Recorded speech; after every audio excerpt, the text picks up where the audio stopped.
Audiolibro, Ready Player One. Parte 24, nivel 0023. Frogos formaba parte de un grupo de varios centenares de mundos poco visitados conocido como el racimo, X, Y, Z, Z, Y. Se trataba de planetas creados en los primeros días de Oasis, y cada uno de ellos recreaba el entorno de alguno de los juegos clásicos de aventuras de textos, también llamados MUD, Multi-User Dungeon, es decir, mazmorras para múltiples usuarios. Todos ellos eran una especie de santuario, un homenaje interactivo a los primeros precursores de Oasis. Los juegos de aventuras de comandos de texto llamados, en ocasiones, de ficción interactiva, por los estudiosos modernos, recurrían a la escritura para crear el entorno virtual donde habitaba el jugador. El programa del juego te proporcionaba una sencilla descripción del ambiente y te preguntaba qué querías hacer a continuación. Para desplazarte o interactuar en ese entorno virtual debías teclear órdenes de texto. Es decir, decías al juego qué querías que hiciera tu avatar. Esas instrucciones debían ser muy simples, y por lo general, se componían de 2 o 3 palabras del tipo, ir sur, o, desenvainar espada. Si un comando era demasiado complicado, el rudimentario motor de análisis sintáctico no era capaz de entenderlo. El primer juego de texto al que había jugado se llamaba Colossal Cave, y al principio, el interfaz de texto me había parecido demasiado rudimentario y simple. Sin embargo, después de jugar durante unos minutos, me sentí sumergido enseguida en la realidad creada por las palabras de la pantalla. No sé por qué, pero las sencillas descripciones de 2 frases de aquel juego lograban invocar en mi mente imágenes muy vívidas. Zork era uno de los juegos de texto más antiguos y famosos que existían. Según mi diario del Grial, solo había jugado hasta el final en una ocasión, hacía más de 4 años, y lo había hecho en un día. Desde entonces, en una exhibición imperdonable de ignorancia supina, me había olvidado de 2 detalles muy importantes de aquel juego. 1. Zork se iniciaba con tu personaje situado en el exterior de una casa decrépita. 2. En el interior del salón de aquella casa blanca había una vitrina de trofeos. Para completar el juego, debías llevar todos los tesoros que obtenías al salón y colocarlos en aquella vitrina. Finalmente, el resto de la cuarteta cobraba sentido. Una llave de jade oculta el capitán en hogar viejo y decrépito. Mas el silbato solo harás sonar cuando los trofeos tengas en tu crédito. Hacía décadas, Zork y sus secuelas habían sido adquiridas por Oasis y recreadas en él en forma de asombrosas simulaciones de inmersión en 3 dimensiones, todas ellas ubicadas en el planeta Frogos, así llamado en honor a un personaje del universo Zork. Así pues, aquel hogar viejo y decrépito, el que llevaba 6 meses intentando encontrar, había estado ahí esperando, a plena luz del día, en Frogos, todo ese tiempo. Oculto a la vista de todos. Estudié el ordenador de a bordo de la nave. Viajando a la velocidad de la luz tardaría apenas 15 minutos en llegar a Frogos. Era bastante posible que los Sixers me dieran alcance allí. Si lo hacían, lo más probable era que tuvieran ya una flotilla de cazas en órbita, sobrevolando el planeta, esperando a que yo llegara. Tendría que combatir para abrirme paso, alcanzar la superficie y darles esquinazo, o, de no lograrlo, intentar encontrar la llave de jade con su aliento en el cogote. La cosa no pintaba demasiado bien. Por suerte, contaba con un plan alternativo. Mi anillo de teletransportación. Era uno de los objetos mágicos más valiosos de mi inventario, que había arrebatado a un dragón rojo al que había degollado en Gigax. El anillo permitía a mi avatar teletransportarse una vez al mes a cualquier lugar de Oasis. Solo lo usaba en casos muy urgentes, como último recurso para huir, o cuando debía llegar a algún sitio a toda prisa. Como en ese caso. Programé el ordenador de a bordo de la Vonnegut para que autopilotara hasta Frogos. Le di la orden de activar el mecanismo de ocultación tan pronto como abandonara el hiperespacio, antes de dejarme en la superficie del planeta y aterrizar en algún lugar cercano. Con suerte, los Sixers no detectarían mi nave ni la harían estallar en el cielo antes de que me dejara en el lugar. Si lo hacían, me quedaría varado en Frogos, sin posibilidades de huir, y con un ejército de Sixers siguiéndome la pista. Activé el piloto automático de la Vonnegut y el anillo de teletransportación pronunciando la palabra, orden, Brundle. Cuando el anillo empezó a brillar, dije el nombre del planeta al que quería transportarme. Un mapa de Frogos apareció en mi visualizador. Era un planeta grande, y como en el caso de Middletown, su superficie estaba cubierta de centenares de copias idénticas de la misma simulación, en este caso recreaciones del campo de juego de Zork. Eran exactamente 512 copias, lo que significaba que había 512 casas blancas repartidas uniformemente por toda la superficie del planeta. Y la llave de Jade podía encontrarse en cualquiera de ellas, por lo que seleccioné una al azar en el mapa. Mi anillo emitió un destello de luz cegadora y una fracción de segundo después mi avatar ya se encontraba allí, sobre la superficie de Frobos. Abrí mi diario del Grial y localicé mis notas originales sobre la manera de resolver el juego de Zork.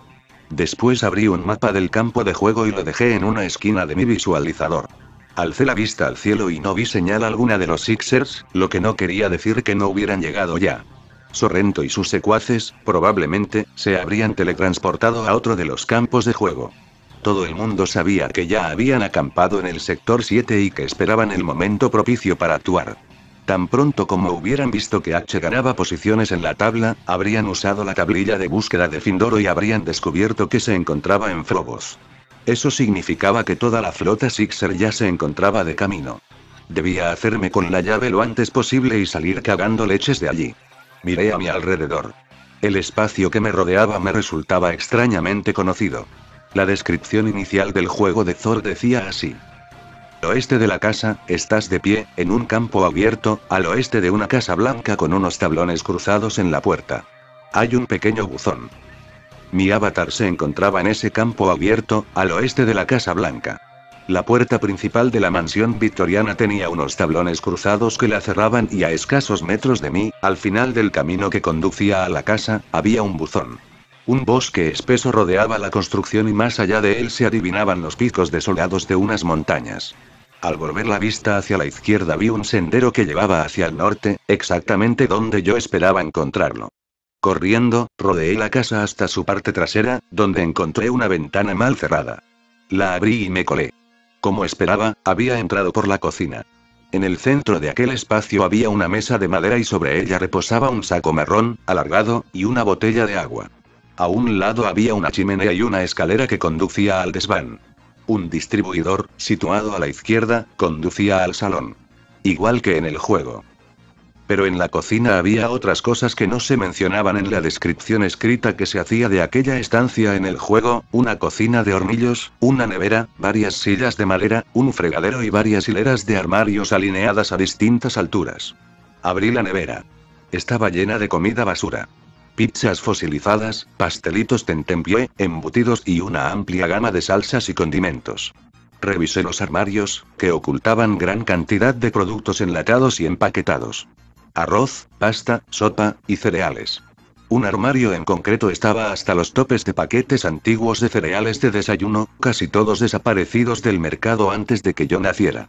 Fruity Loops. Honeycombs. Lucky Charms. Conde Chocula, Kisp, Frosted Flakes. Y algo más atrás, medio oculta, descubrí una caja solitaria de Capitán Crunch. Impresas con claridad en el paquete se leían las palabras, silbato de regalo en el interior. Una llave de jade oculta el capitán.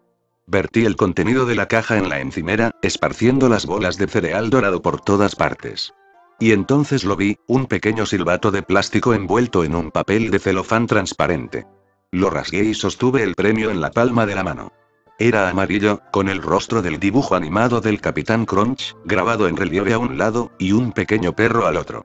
En ambos lados podían leerse las palabras Capitán Crunch Bosun Wistri. Acerqué el silbato a los labios de mi avatar y lo hice soplar.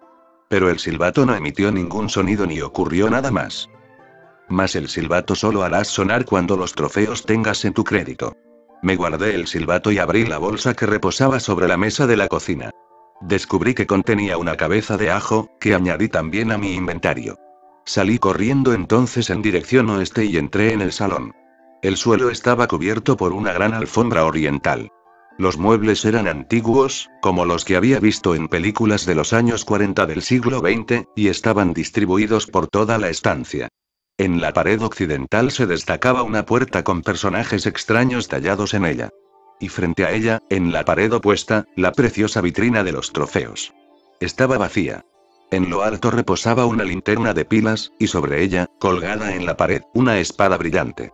Agarré la espada y la linterna, enrollé la alfombra oriental, y al hacerlo, descubrí una trampilla que sabía que encontraría precisamente allí. Al abrirla apareció la escalera que conducía al sótano oscuro. Encendí la linterna. Mientras descendía por la escalera, la espada empezó a centellear. Yo seguía remitiéndome a las notas que había escrito sobre Zork en mi diario del Grial, que me recordaban exactamente cómo debía avanzar por el juego y su laberinto de habitaciones, pasadizos y enigmas. Así fui recogiendo los 19 tesoros repartidos por la casa, que llevé en varios viajes hasta el salón donde los coloqué en la vitrina. Por el camino tuve que enfrentarme a PNJs, un troll, un cíclope y un ladrón muy molesto. En cuanto al legendario Grue, el monstruo que acechaba en la oscuridad con la esperanza de devorarme como cena, me limitaba a evitarlo. Excepto el silbato del Capitán Crunch oculto en la cocina, no encontré más sorpresas ni desviaciones del juego original. Para resolver aquella variante de inmersión en 3 dimensiones, del juego de Zork, lo que había que hacer era simplemente ejecutar las mismas acciones exigidas para superar el juego original basado en órdenes de texto. Corriendo a toda velocidad y sin detenerme nunca a observar ni a reflexionar sobre nada, logré completar el juego en 22 minutos. Poco después de conseguir el último de los 19 tesoros, un diminuto adorno de latón, en mi visualizador apareció un aviso que me informaba de que la Boneut había llegado al exterior de la casa. El piloto automático había hecho aterrizar la nave en el campo que quedaba a poniente.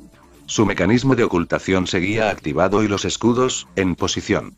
Si los Sixers ya habían llegado y orbitaban alrededor del planeta, esperaba que no la descubrieran. Regresé corriendo al salón de la Casa Blanca por última vez y coloqué el último tesoro en la vitrina. Igual que ocurría en el juego original, en su interior apareció un mapa que me conducía hasta un túmulo funerario oculto que marcaba el final del juego. Pero a mí no me interesaba el mapa, ni el final del juego. Acababa de reunir todos los trofeos en la vitrina. Es decir, ya estaban en mi crédito. Entonces extraje el silbato del Capitán Crunch. Tenía 3 orificios en la parte superior. Cubrí el tercero para emitir el tono de 2600 Hz, que había hecho famoso a aquel silbato en los anales de la historia de la piratería telefónica, y soplé. El silbato emitió una única nota, clara, aguda. Al instante se transformó en una llave pequeña y mi puntuación, en la tabla, aumentó 18.000 puntos. Volvía a estar en segundo lugar, aunque solo 1000 puntos por delante de H. Un segundo después, la simulación del juego de Zork se reinició. Los 19 trofeos abandonaron la vitrina y regresaron a sus ubicaciones originales, y el resto de la casa y del campo de juego volvió al estado en que los había encontrado. Al fijarme en el objeto que reposaba en la palma de mi mano, el pánico se apoderó de mí durante un breve instante. Aquella llave era plateada, no de ese tono verde lechoso que caracteriza al jade. Pero al darle la vuelta y examinarla mejor vi que, de hecho, parecía estar envuelta en un papel de plata, como si se tratara de un chicle o de una chocolatina. De modo que la desenvolví, y en su interior, en efecto, apareció una llave hecha de piedra verde, pulida. La llave de jade. Y tal como había sucedido con la de cobre, vi que aquella también tenía una pista grabada en su superficie. El examen aprueba y prosigue la prueba. La releí varias veces, pero no me llegó la inspiración inmediata de su significado, por lo que la añadí a mi inventario, y me dediqué a examinar el envoltorio. Era, en efecto, plateado por un lado y blanco por el otro. No vi marcas en ninguno de los dos. Y entonces llegó hasta mí el zumbido amortiguado de una nave espacial que se aproximaba, y supe que debían de ser los Sixers. Y, al parecer, llegaban con fuerza. Me metí el papel en un bolsillo y salí corriendo de la casa. Sobre ella, miles de cazas Sixers llenaban el cielo como un enjambre voraz de avispas metálicas. Las naves, en su descenso, se separaban formando pequeños grupos, partían en direcciones opuestas, como queriendo cubrir toda la superficie del planeta. No me parecía que fueran a ser tan tontos como para montar barricadas alrededor de las 512 réplicas de la Casa Blanca. Aquella estrategia les había salido bien en Ludus, pero solo durante unas horas, y además, en aquel caso, la ubicación que debían bloquear era una sola. En ese momento, en cambio, todo el planeta Frogos se encontraba en una zona PvP y en él podía recurrirse tanto a la magia como a la tecnología, lo que implicaba que no había nada decidido de antemano. Pronto empezarían a llegar hordas de Gunters, armados hasta los dientes, y si los Sixers intentaban mantenerlos a raya, la situación desembocaría en una guerra librada a una escala nunca vista en la historia de Oasis. Mientras seguía corriendo por el campo abierto en dirección a la rampa de mi nave, divisé un escuadrón formado por unos 100 cazas que descendían directamente hasta donde yo estaba. Parecían dirigirse hacia mí. Max ya había encendido los motores de la Goneut, y yo le grité que diera la orden de despegar tan pronto la abordara. Cuando me hice con los controles del puente de mando, aceleré al máximo y el enjambre de Sixers en trayectoria descendente se vio en dificultades para seguirme. Mientras mi nave ascendía hacia el cielo, recibía fuego pesado de diversos frentes. Pero tuve suerte, porque mi nave era muy rápida y mis escudos, de última generación, lo que me permitió mantenerme a salvo hasta ponerme en órbita.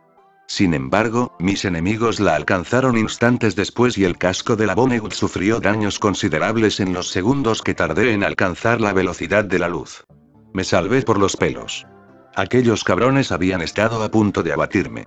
Mi nave se encontraba en un estado precario, por lo que, en lugar de regresar directamente a mi fortaleza, me dirigí al garage de Joe, un establecimiento de reparaciones situado en una estación espacial del sector 10. El de Joe era un negocio de fiar, llevado por PNJs, que cobraba precios razonables y ofrecía un servicio rapidísimo. Yo recurría a ellos siempre que la Vonnegut necesitaba alguna reparación o actualización. Mientras Joe y sus muchachos reparaban mi nave, envié a H un breve email de agradecimiento. En él le decía que, fuera cual fuese el motivo por el que se había sentido en deuda conmigo, esa deuda estaba ya saldada con creces, definitivamente. También admitía ser un capullo integral, un insensible y un egoísta, y le suplicaba que me perdonara.